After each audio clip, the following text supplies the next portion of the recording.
KPCC ಅಧ್ಯಕ್ಷರ ಬದಲಾವಣೆಗೆ ದಿನಾಂಕ ಫಿಕ್ಸ್ ಆಯ್ತಾ ಅನ್ನುವಂತ ಪ್ರಶ್ನೆ ಈಗ ಮೂಡ್ತಾ ಇರುವಂತದ್ದು. ಇದರ ಸುಳಿವನ್ನ ಮಲ್ಲಿಕಾರ್ಜುನ ಖರ್ಗೆ ಈಗ ಕೊಟ್ಟಿದ್ದಾರೆ.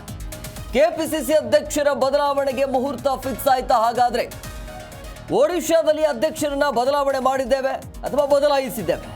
ಅಲ್ಲಿ ಹಿಂದುಳಿದವರನ್ನ ಅಧ್ಯಕ್ಷರನ್ನಾಗಿ ಮಾಡಲಾಗಿದೆ. ಎಲ್ಲಿ? ಒಡಿಶಾದಲ್ಲಿ. ಸೊ ಈಗ ಉಳಿದ ರಾಜ್ಯದಲ್ಲೂ ಕೂಡ ಶೀಘ್ರದಲ್ಲೇ ಬದಲಾವಣೆ ಆಗತ್ತೆ ಅನ್ನುವಂಥ ಸುಳಿವನ್ನ ಕೊಟ್ಟಿದ್ದಾರೆ. ಕೆಪಿಸಿಸಿ ಅಧ್ಯಕ್ಷರ ಬದಲಾವಣೆಗೆ ಇಲ್ಲಿ ಖರ್ಗೆ ಸುಳಿವು ಕೊಟ್ರ ಅನ್ನುವಂಥ ಪ್ರಶ್ನೆ. ಕಲಬುರಗಿಯಲ್ಲಿ ಇದೇ ವಿಚಾರವಾಗಿ ಮಾತನಾಡಿದ್ರು. ಇವತ್ತು ಕಳೆದ ಒಂದು ತಿಂಗಳಿಂದ ನಡೀತಾ ಇರುವಂಥ ಚರ್ಚೆ ಇದು. ಕೆಪಿಸಿಸಿ ಅಧ್ಯಕ್ಷರ ಬದಲಾವಣೆಯ ವಿಚಾರವಾಗಿ ಹೈಕಮಾಂಡ್ ಲೆವೆಲ್ಗೂ ಕೂಡ ಹೋಯಿತು.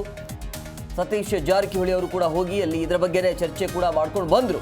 ಬಟ್ ಈಗ ಅಂತಿಮವಾಗಿ ಈ ಕೆಪಿಸಿಸಿ ಅಧ್ಯಕ್ಷರ ಬದಲಾವಣೆಗೆ ಮುಹೂರ್ತ ಫಿಕ್ಸ್ ಆದಂತೆ ಕಾಣ್ತಾ ಇದೆ.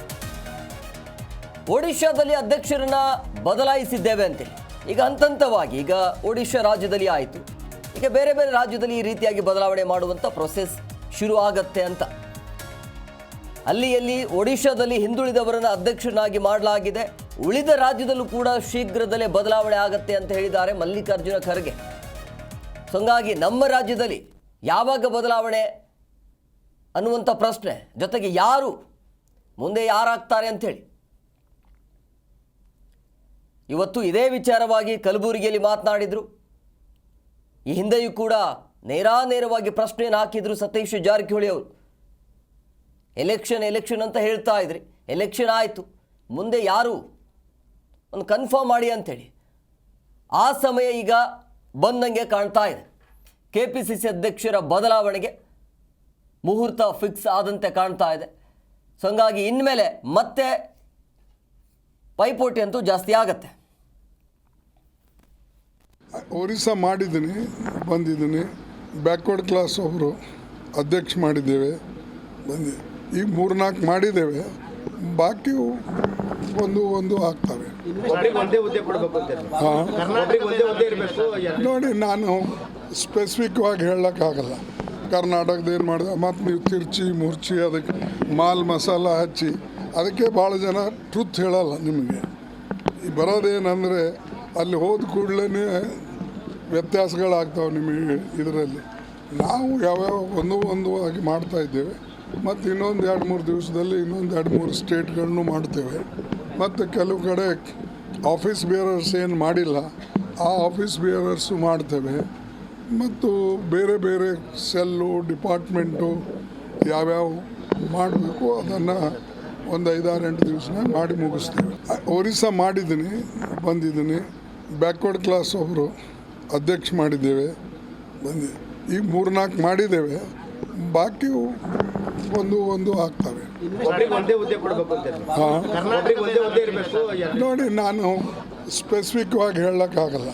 ಕರ್ನಾಟಕದ ಏನು ಮಾಡಿದೆ, ಮತ್ತು ನೀವು ತಿರ್ಚಿ ಮುರ್ಚಿ ಅದಕ್ಕೆ ಮಾಲ್ ಮಸಾಲ ಹಚ್ಚಿ ಅದಕ್ಕೆ ಭಾಳ ಜನ ಟ್ರುತ್ ಹೇಳಲ್ಲ. ನಿಮಗೆ ಈ ಬರೋದೇನೆಂದರೆ ಅಲ್ಲಿ ಹೋದ ಕೂಡಲೇ ವ್ಯತ್ಯಾಸಗಳಾಗ್ತಾವೆ ನಿಮಗೆ. ಇದರಲ್ಲಿ ನಾವು ಯಾವ್ಯಾವ ಒಂದು ಆಗಿ ಮಾಡ್ತಾಯಿದ್ದೇವೆ. ಮತ್ತು ಇನ್ನೊಂದು 2-3 ದಿವಸದಲ್ಲಿ ಇನ್ನೊಂದು 2-3 ಸ್ಟೇಟ್ಗಳನ್ನು ಮಾಡ್ತೇವೆ. ಮತ್ತು ಕೆಲವು ಕಡೆ ಆಫೀಸ್ ಬೇರರ್ಸ್ ಏನು ಮಾಡಿಲ್ಲ, ಆ ಆಫೀಸ್ ಬೇರರ್ಸು ಮಾಡ್ತೇವೆ. ಮತ್ತು ಬೇರೆ ಬೇರೆ ಸೆಲ್ಲು ಡಿಪಾರ್ಟ್ಮೆಂಟು ಯಾವ್ಯಾವ ಮಾಡಬೇಕು ಅದನ್ನು ಒಂದು 5-8 ದಿವಸನಾಗ ಮಾಡಿ ಮುಗಿಸ್ತೇವೆ. ಒರಿಸ್ಸಾ ಮಾಡಿದ್ದೀನಿ, ಬಂದಿದ್ದೀನಿ. ಬ್ಯಾಕ್ವರ್ಡ್ ಕ್ಲಾಸ್ ಒಬ್ಬರು ಅಧ್ಯಕ್ಷ ಮಾಡಿದ್ದೇವೆ, ಈಗ 3-4 ಮಾಡಿದ್ದೇವೆ.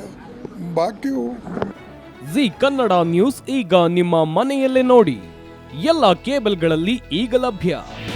ನಿಮ್ಮ ನೆಚ್ಚಿನ ಜಿ ಕನ್ನಡ ನ್ಯೂಸ್ ಈಗ ಸನ್ ಡೈರೆಕ್ಟ್ ನಲ್ಲಿ number 292, Tata play number 1664, Jio TV number 1334, NXT digital number 30, in cable number 30, city networks 51, U digital number 162, GTPL number 17, Rockline telecommunications number 42, Shri Basaveshwara cable number 168, rural cable network 60, Vinayaka digital 57, Abhishek cable 821, city channel 53, Siddeshwara cable network 57, V4 digital Infotech 628, Surya digital networks 53, Gajanan digital number 836, Malnad infotech private limited number